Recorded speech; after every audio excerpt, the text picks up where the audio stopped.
Assalamualaikum warahmatullahi wabarakatuh. Om Swastiastu, salam sejahtera teman-teman. Apa kabar siang ini di Denpasar? Cukup terik. Nah, ini dulu di sini ada pohon pisang gitu tinggi. Jadi motor itu aman ya ketika kena sorot sinar matahari. Tapi karena pohonnya ditebang, terpaksa pasang gerai dari paranet. Oke, bukan ini yang akan kita bahas hari ini. Kita langsung lihat ya apa yang mau kita bahas. Oke, baik, langsung ke penampakannya aja. Di sini bisa lihat teman-teman, saya pasang dua lampu tambahan ya di sini ya, di kiri dan kanan. Kenapa pemasangannya di sini? Lampu yang terbaik selain tipenya, juga bagaimana kita melihat posisi pemasangannya. Sebisa mungkin si lampu ini tidak terhalang oleh sesuatu. Dan di depan ini, kanan dan kiri sudah cukup free untuk menyorot ke depan. Dan juga yang harus kita perhatikan, pemasangannya pun harus berdasarkan aturan ya yang berlaku ya. Dia tidak boleh sejajar dengan lampu utama. Nah, ini kebetulan sangat dekat ya dengan lampu utamanya Yamaha MT25 yang new. Cuman kalau kita lihat sedikit, nah dia agak ke bawah ya posisinya ya. Tidak sejajar banget dengan lampu utamanya.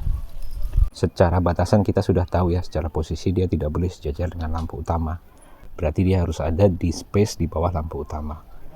Yang saya punya tinggal spakbor sini, saya bisa bikin plat, saya taruh di sini. Di fork juga bisa, cuman kita harus mempertimbangkan ya ketika shock breakernya ini naik turun, jangan sampai pemasangannya itu terbentur dengan spakbor. Kebetulan spakbornya karbon, jadi sayang banget ya kalau misalnya kena benturan. Dan akhirnya saya memutuskan untuk dipasang di bracket plat nomor ya, di Yamaha New MT25. Nah, ini adanya di new ya, Yamaha MT25, karena yang old dia adanya di atas sini ya, di visor, kecuali sudah dilakukan modifikasi. Pemasangannya juga cukup simple. Nah, ini kebetulan custom ya, saya punya plat sisa tebal sekitar 3 mili. Ini saya bikin plat lurus, kemudian di sini ada penjepitnya ya teman-teman ya. Bentuknya simple sih, plat yang lebih kecil di bending, kemudian di bor yang kiri juga sama. Kalau kita lihat penampakannya di bawah, nah jadi di bawah kita ikat pakai mur, ini memang belum saya kencengin. Kemudian yang di sini ini juga saya lubangin ya, sekitar 8 mili ya, karena ini bautnya lebih besar. Plat kita bikin, penguncinya juga kita bikin, kita repaint ya supaya lebih enak dilihat. Selain itu sebenarnya masih bisa ya dipasang di fork di sini, di atas ini agak ke atas.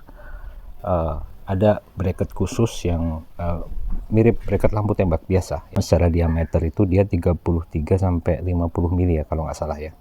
Nah, dia bisa dipasang di sini. Yang jadi pertimbangan mungkin nanti ketika belok dia nggak kena serot.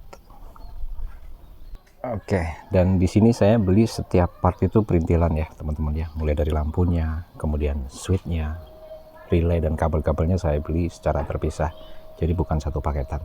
Oke, lalu bahannya apa aja? Tentu saja lampunya 2, kemudian saya beli switch, karena ini lampu nyalanya putih dan kuning, saya perlu switch 3 state ya, on, off, dan on. Ini saya pakai yang merek ke Duromoto. Kita perlu relay, satu relay 4 kaki dan satu relay 5 kaki. Nah, next buat kerapian kita beli konektornya dan kabel. Kabel saya sarankan ukuran 1,5 mili ya teman-teman ya. Secara kebutuhan mungkin sekitar 3 meter itu akan sisa. Kalau kemarin saya beli 1 meternya itu Rp5.000. Warnanya hitam biar lebih serasi ya dengan warna motor dan warna rangka, nggak terlalu rame. Untuk tipe sendiri saya pilih Luminos Q5. Beberapa produk lampu yang saya browse, saya memang cari bentuk yang paling ergonomik ya terhadap headline-nya daripada New MT25 yang new. Jadi bentuknya jangan terlalu besar, yang kecil, tapi punya kemampuan yang lebih ya teman-teman ya. Terbuat dari aluminium, kemudian daya tahan lampunya menurut datasheet 30.000 jam. Temperatur warna 3.500 sampai dengan 6.000 Kelvin. Kemudian secara daya dia 15 watt. Ini saya pasang dua ya, kanan dan kiri. Kemudian switch saklar, saya pakai punya Duromoto. Ini adalah 3 step ya, on, off, dan on. Di sini kabel hitam isinya ada 3, kabel hitam, kabel merah, dan kabel kuning. Kabel hitam adalah kabel ke arah source power. Kalau untuk amannya, sebaiknya kita pilih source power yang akan aktif ketika kontak on. Kalau di MT25 baru sudah ada portnya. Kalau dia old bisa kita pasang di switch rem atau ke lampu kotak. Sementara kabel kuning dan merah, dua kabel yang berbeda untuk aktivasi lampu kuning dan lampu putih. Dan 3 kabel itu juga akan sama di lampu Luminos Q5. Dia juga ada 3 kabel, warnanya sama, hitam, kuning, dan merah. Hitam akan kita connect ke ground, bisa kita ke masa rangka, atau bisa juga ke negatif aki. Kalau yang saya pakai sekarang, saya konekin ke masa rangka. Kemudian kuning sama merah itu adalah untuk aktivasi lampu kuning dan lampu putih.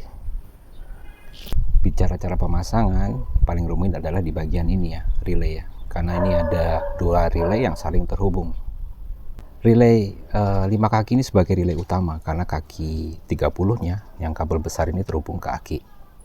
Yang relay kedua tidak terhubung ke aki langsung, melainkan dari kaki 87A punya relay 5 kaki terhubung ke kaki 30 punya relay 4 kaki. Nah, selain itu sama semuanya ya. Jadi kaki 85 sama 86 ini harus memiliki aliran arus ya untuk mengaktifasi kontaktor yang ada dalam relay. Kaki 85 kita hubungkan ke negatif aki. Ini saya jumper ya. Ini masuk ke negatif aki nanti di sana.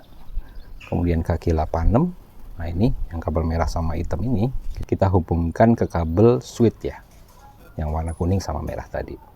Kaki 87 ya, dua-duanya 87 ini nanti akan terhubung ke load ya, ke kabel merah dan kuning punya lampu ya teman-teman ya.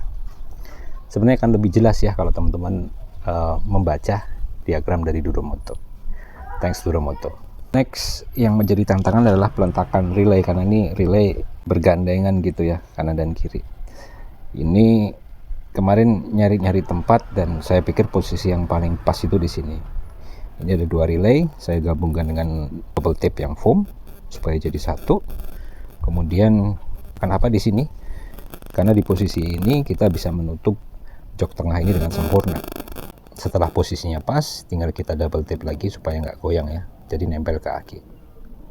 Ini kabel ke aki kita kasih fuse ya, 10 ampere biar aman kalau terjadi sesuatu nanti. Langsung kita coba aja. Nah, ini alasan kenapa saya menggunakan diagram dari Duromoto, karena pada saat posisi kontak off dia tidak akan nyala ya, jadi nggak bisa buat main-main. Dan lagi dengan diagram tadi menggunakan relay, saklar ini akan menjadi lebih awet. Kita on kan. Sekarang kita tes. Lampu putih on.